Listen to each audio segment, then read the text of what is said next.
The Joe Rogan Experience. Now, Daryl, I want to talk to you about your personal experience on Minds with this, with what you do, what you're known for. Have you had interactions with people on Minds that have been favorable? That you've kind of pushed people into a I've had a few, and I've had my share of detractors. Some people think what I'm doing is totally wrong and don't get me or whatever. But yeah, I've had interactions with some people. When you say like people have said it's totally wrong, like what kind of criticisms do they have for that? It depends upon where they're coming from.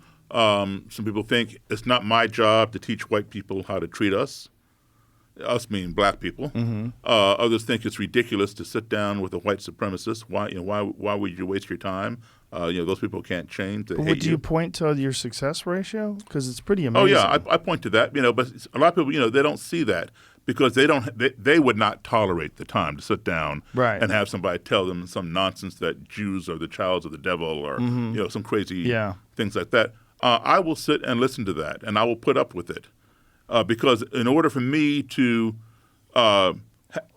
speak my mind, I have to listen to somebody else's. Yes. Right? So they're not willing to put in that time. I am. Yeah. And so how do you have the time to do this? This is what I do, in between my music gigs. Yeah, but I mean, like what kind of commitment are you talking about? Like, how much time do you spend doing this? A lot. I mean, it's my life now. How many email dialogues? Oh God, I get emails all the time. I get emails from people I don't even know. I even get emails from people who've seen me on podcasts or on TV shows. These are white supremacists, Klansmen, whatever, and say, you made some sense. Would you like my robe? I've even gotten robes and hoods in the mail from people I don't even know. Yes. Yeah. I think there's a lot of sad people that just need a group of people to belong to, and they'll decide that what these people are saying makes sense because at least they'll be a part of it now. Let me explain something to you.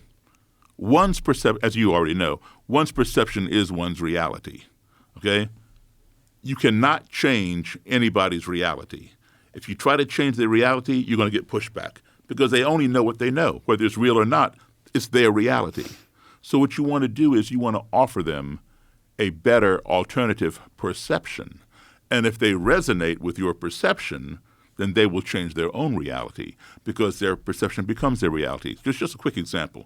Let's say you got a 7 or 8-year-old brother, right? And he goes to a magic show with his buddies.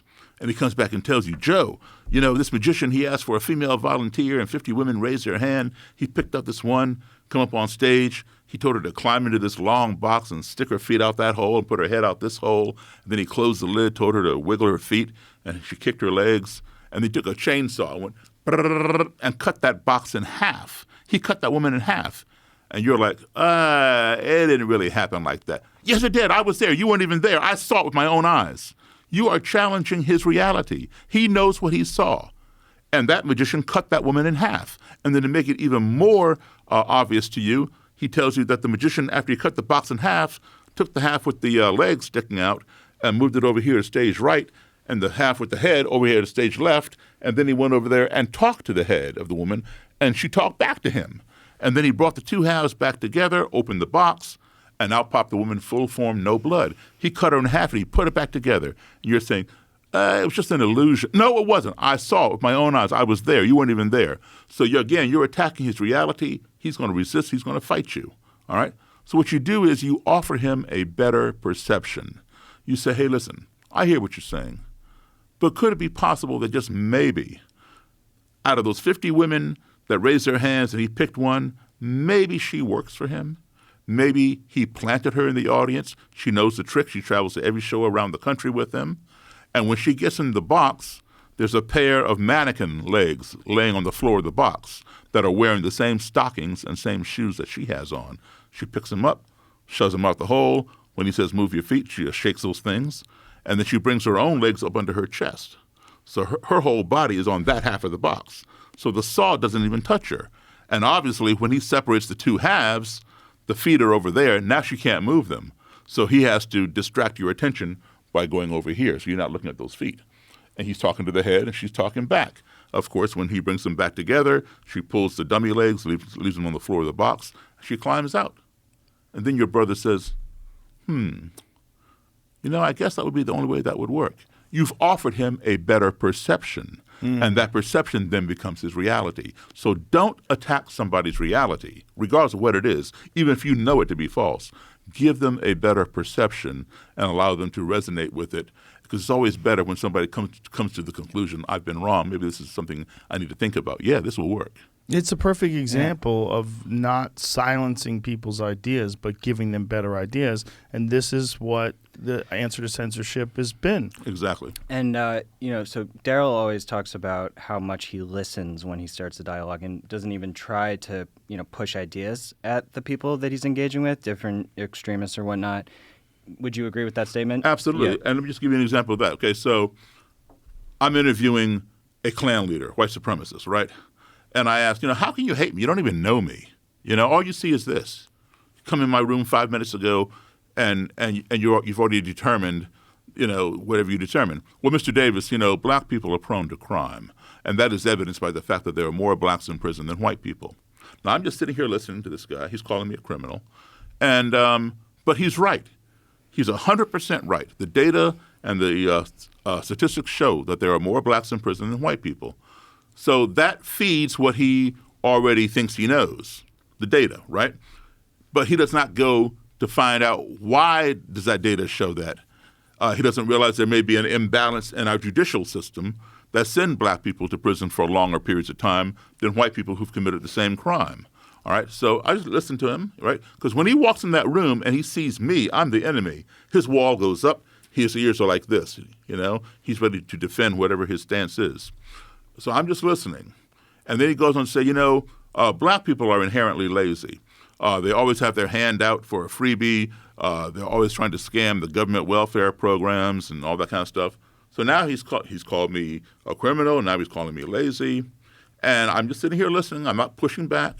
And then he says, and black people are born with smaller brains. And the larger the brain, the more capacity for intelligence. The smaller the brain, the lower the IQ. So now I'm being called stupid. Now, it's and he says that this is evidenced by the fact that every year the data shows that black high school students consistently score lower on the SATs than white kids do. Again, he's 100% correct. That does show that. All right? But he doesn't realize why. All right? Where do most black kids in this country go to school? In the inner city. Where do most white kids go to school? In the suburbs. It is a fact. Suburban schools are better funded. They have better facilities, better teachers, etc. I will guarantee you, white kids who go to school in the inner city can score just as low as those black kids, if not some lower. Black kids who go to school in the suburbs can score just as high as the white kids, if not higher. It has absolutely nothing to do with the color of the student's skin or the size of the student's brain, but it has everything to do with the educational system in which that child is enrolled. But of course, he won't go to research that because the data already supports what he already believes, that I'm inferior. So now he's called me all these things. I've already done my research on him. I know this guy sitting across from me just barely made it out of high school. I have a college degree. So do I throw that in his face? No. But because I sat there and listened to him, that wall is coming down. Because you cannot impart information to somebody when the wall is up. It's like hitting a brick wall. You want that wall to come down, and then the ears open up. So now he's exhausted all his vitriol, and now he's wondering, how come this black person isn't pushing up against me like most of them do? And he's curious as to what I think about what he just said. So now the wall is down, and he feels compelled to reciprocate because I sat there and listened to him insult me. So now it's my turn. I could go on the offense and say, no, you are the one who's a criminal. You're the one hanging black men from trees and dragging them behind pickup trucks and bombing their churches. And I would be 100% correct because the Klan has over a 100-year history of doing that. But if I did that, that wall would go right back up. So I don't want that to happen. I want to keep the wall down and let him hear what I'm saying. So I say, so rather than go on the offense, I go on the defense. And I say, listen, I hear what you're saying. However, I don't have a criminal record, and I'm as black as anybody you've ever seen. So I don't have a criminal record. I've never been on welfare. As far as my brain size goes, I've never measured the size of my brain, but I'm sure it's the same size as anybody else's. And as far as my SAT scores go, they got me into college. Now, I already know that he doesn't have a college degree. I do. Does it make me a better person than him? No. But it gives me a better experience, right? So I let him know this. He goes home. And he thinks, just like we all do at the end of the day, we reflect on what we did during the day. He thinks, man, I just had a 3-hour conversation with a black guy, when we didn't come to blows. And what that Daryl guy said, it makes sense. Oh, but he's black. But what he said was true. Oh, but he's black. So they're having a cognitive dissonance, right? And they struggle with that for a while. And then they have that dilemma. I got to make up my mind, what am I going to do? So the dilemma is, do I disregard whatever color he is and believe the truth because I know it to be true and change my ideological direction? Or do I consider the color of his skin and continue living a lie? In most cases, people will follow the truth. But then there will be those who don't want to give it the power or the notoriety or whatever, and they will follow the lie. Well, the way you're doing it is brilliant because you're doing it so patiently and contrary to the way most people handle arguments. Most people handle arguments by trying to shut down the other person's argument and shit all over them instead of trying to, what you're saying, offer an alternative perspective, which is really probably the only way to get people to think about things in a different light. And, Joe, that comes from the fact that I've done a lot of travel, okay? I've been exposed to people from all over the world, and we all got along. We told a story on the podcast the first time you hear about not even understanding racism until you were a child because you grew up overseas. Right, exactly. And so I saw that. So I saw something that they have not seen. Right. And that's why I want to share that with them vicariously, to let them know. No, it's, every white person in the world is not like every white person in this country. Right. Every black person in the world is not like every black person in this country, There are white people over in France, like in the 1940s and 50s, a lot of black Americans moved to France to live. Some even gave up their U.S. citizenship because the French people were treating them as equals. They didn't see color, And those French people were a lot more white than the white people here in this country who might be mixing something else. So, people need to see. In fact, my favorite quote of all time is by Mark Twain, or otherwise known as Samuel Clemens. It's called the Travel Quote. And Mark Twain said, quote unquote, "Travel is fatal to prejudice, bigotry, and narrow-mindedness, and many of our people need it sorely on these accounts. Broad, wholesome, charitable views of men and things cannot be acquired by vegetating in one little corner of the earth all one's lifetime." That guy was so good. Wasn't he? He had so many great quotes. Exactly. Isolation. And so Sam Harris actually did a study that we talk about in the paper about, he did a neuroimaging study of people being exposed to political beliefs different from their own, and actually looked at people's brains when they were going through this experience. And they actually talked about this thing called the backfire effect, which is sort of what you're talking about when the wall's up. And so they sort of detected that, interestingly. And I forget the exact name of the study, but it's in the footnotes. So I think the patience is it, that it's long term. You're not changing someone's mind like in 5 minutes of, chattering in comment sections or, yelling at someone at the dinner table like that you barely know. Like, Daryl knows how to create long-term relationships and not be like thirsty for them to change their mind. Like, it's just by like, look, we're here, we're hanging out, whether it's a network or, offline or online network, doesn't really matter. And so I think the backfire effect that Sam found and that we're sort of talking about with walls going up is very real. And that's why it has to be long-term. But Daryl, I'm just thinking while I'm listening here, like these conversations that you've had with these white supremacists and neo-Nazis, how amazing would it be if that was a podcast? It is.